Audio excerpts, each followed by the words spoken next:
All right, welcome back. This is episode 93, and today we are once again answering this question of why. Why should Timothy be sober minded in all things? Why should he suffer hardship and do the work of an evangelist and fulfill his ministry? And what we saw yesterday is that Paul answers this question of why by using himself as an example. And he says, why should you do this? Because I did it, because I was faithful to the very end.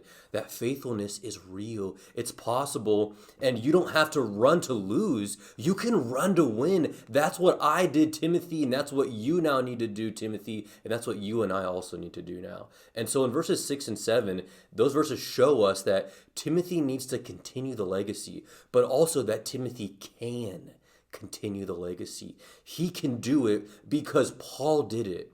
And now in verse 8, Paul will give another reason why Timothy must fulfill his ministry, and it's this right here, verse 8.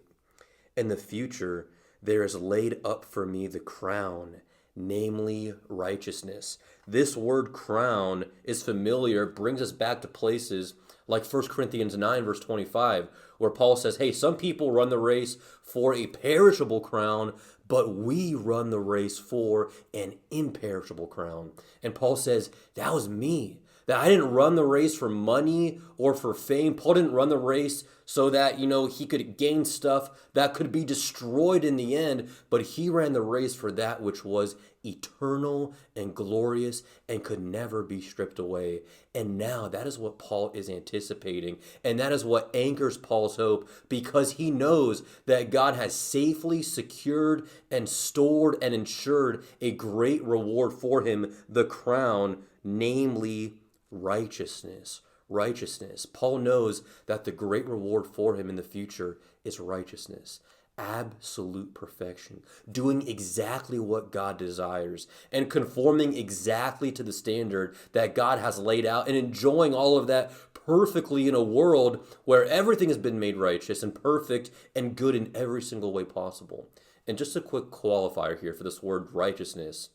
At the moment of salvation, every believer has been declared righteous in God's sight. And then God unites that believer with his son and then gives that believer the righteousness of Jesus Christ. And so we're no longer under the penalty of the law or live in fear of condemnation because we've been put in a right relationship with God. God has forgiven us. And Paul says, it's because of that moment on the road to Damascus where the Lord saved me that after my death now, I can stand before God, not for judgment, but for reward. God has declared me righteous in this life, and that has likewise now been settled in the next life to come. And now Paul says, all that's left for me is reward. And what could be a greater reward than this? Than to experience righteousness in its fullness, without any sin, without fear or pain or heartbreak or regret or remorse or doubts or any of that.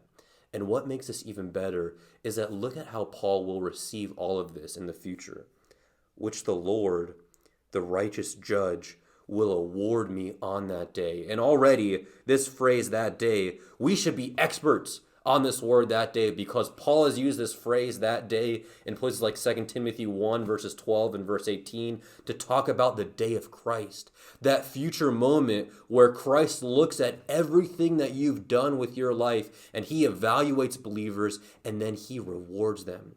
And from that, we should also know now that the Lord, the righteous judge, is referring to none other than Jesus Christ. But the next question that we have to ask is why? Why refer to Jesus as the Lord, the righteous judge? Why not just say Jesus? Why not just say Christ? Why not say Jesus Christ? What's significant about that terminology of the Lord, the righteous judge? And whenever we ask that question, it brings us back to a very specific passage, all the way back in Isaiah 53, where Isaiah prophesies that the suffering servant will come and that he will be called the righteous one and that he will be able to make others righteous by being pierced for our transgressions, by being crushed for and bearing our iniquity, and then giving us, this is key, giving us his righteousness. And all of that in Isaiah 53 is what Paul's thinking about. And all of that now anchors Paul's hope, because he knows that the suffering servant, the righteous one, the righteous judge, is none other than Jesus Christ, and that Christ has not only sealed and secured Paul's destiny and his future glory, but that Paul will also get to stand face to face in the presence of his Savior and his Lord and be awarded. And for Paul, that makes everything worth it.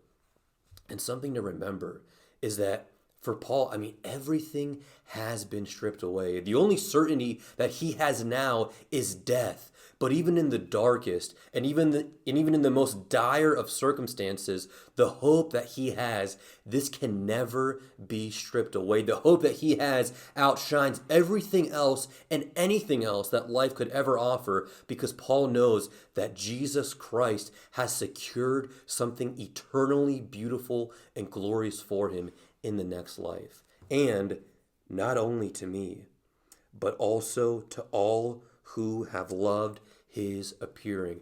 This isn't just for Paul, this is for all believers.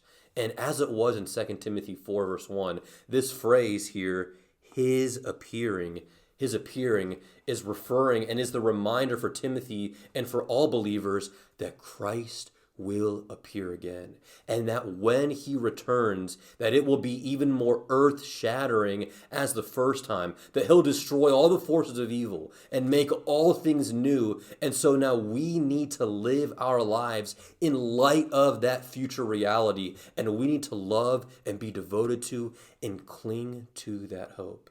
And so why must Timothy fulfill his ministry? Why should you and I pick up the mantle and continue the legacy of Paul? Because it leads to something that is forever beautiful and forever glorious. All right, today on episode 93's question and discussion time, we are talking about that word that Jared said about 100 times, righteousness. And what encouragement is it that Jesus is not only the righteous judge, but he is the righteous and perfect sacrifice who stands in our place. So what does that term mean? Why does Jesus being righteous give us encouragement and comfort? And then take a look at Isaiah 53, where we see that picture of the suffering servant standing in our place, and discuss and look at that and hopefully be encouraged by it. So yeah, we'll see you back here tomorrow.